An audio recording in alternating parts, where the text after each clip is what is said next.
how about Boise State, Western Athletic Conference defending champions? Well, they've got the big game in the WAC, Nevada, at the end of the season, and they're going to have to win in Nevada. But they've dominated Nevada, and the last couple times they've traveled there hasn't been much of a game. Now, for Boise to play in the national title game or a BCS Bowl, they have to win their opening game. That's against Virginia Tech.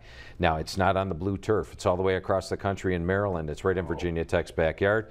And the last time Virginia Tech was at home taking on a team higher ranked was last year when they played Miami of Florida.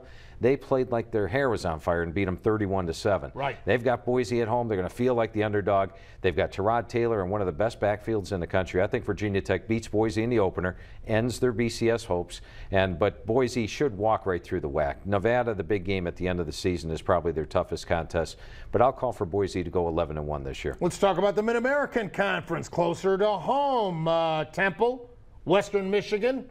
Any other surprises there? Those would be my picks. Now, if you scan the other magazines out there, they've got Western Michigan picked 4th in the West. So I'm the only one picking Western.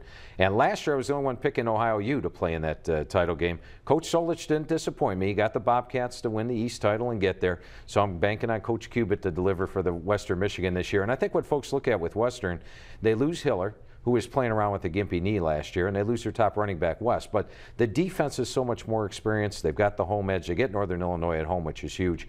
I think Western wins the West, but the best team in the MAC is Temple this year. And if you talk to any MAC coach, they'll tell you the best athletic talent is on the defensive side of the ball. They have a very good defensive front seven. In fact, when I did the Nagurski and the Outland preseason list, I made sure you got a couple of Temple guys in there because they deserve it. These are guys that have NFL potential. And offensively, they lost their star running back for the last 2 games last season. And Pierce, he's back and healthy. I think Temple's clearly the best team in the MAC. So in the MAC title game, I see Temple beating Western Michigan. And Temple should be one of those 1 or 2 lost teams this year. Very good season. They definitely will lose at Penn State, but they could win the rest of them. How about Conference USA? Well, Conference USA, 2 teams in the West, 2 teams in the East. In the East, I think it's between Southern Mississippi and Central Florida. And Central Florida has had an up-down thing. They've had a winning year, losing year, winning year, losing year. Well, they had a winning year last year, so you would think I'd call for a losing year, but they're a very talented defense. They get Southern Miss at home, which is huge. They're going to get better quarterback play, and I think Central Florida is going to take the East. As far as the West goes, watch out for Houston. If they can get that offensive line, there's some concern on the offensive line. If the offensive line works out, they've got Case Keenum back at quarterback, an improved defense. He's a Heisman candidate, isn't he? And he deserves to be. And when you look at the passing stats at the end of the year, Case Keenum, Ryan Mallett are going to be 1-2 in one of the orders. So those 2 guys, both Heisman candidates. Houston has a shot at running the table this year. So if Houston goes 12-0, Case Keenum leads the NCAA in passing.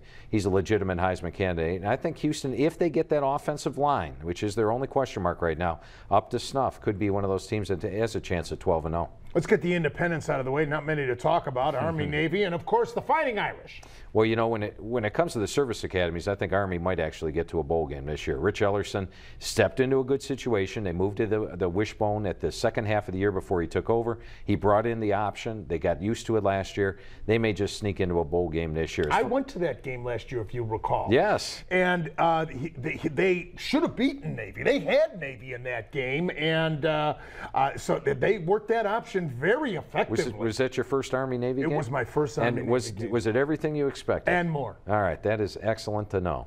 You know, as far as Notre Dame goes, that's what everybody wants to hear about. Brian Kelly is a heck of a coach. Now, Charlie Weiss knows football. You know, there's no ifs, ands, or buts. He's a good recruiter.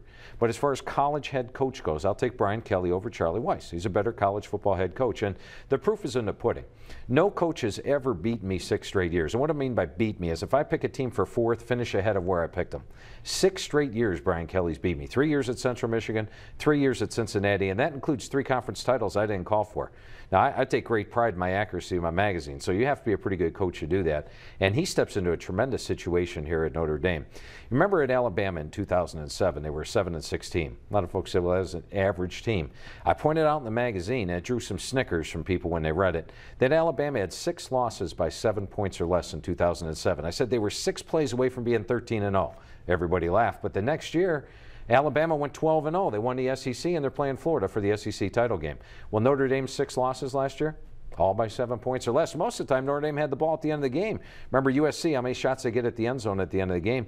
And you could say if Brian Kelly was the head coach, maybe they won a lot of those close games last year. And while he has a first-year starting quarterback like he does this season, keep in mind 2 years ago when they won the Big East title, 5 different starting quarterbacks. This guy knows how to get the best out of any starting quarterback. Dane Christ is going to have a great year for Notre Dame.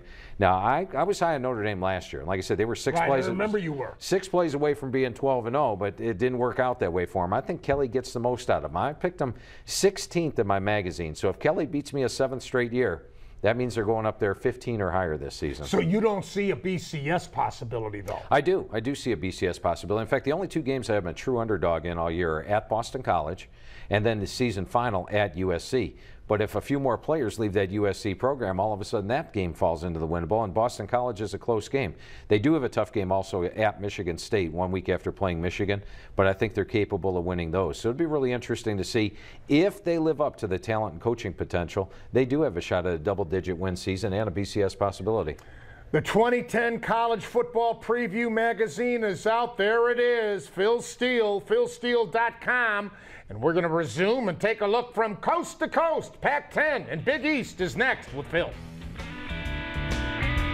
Well, that Pac-10, I was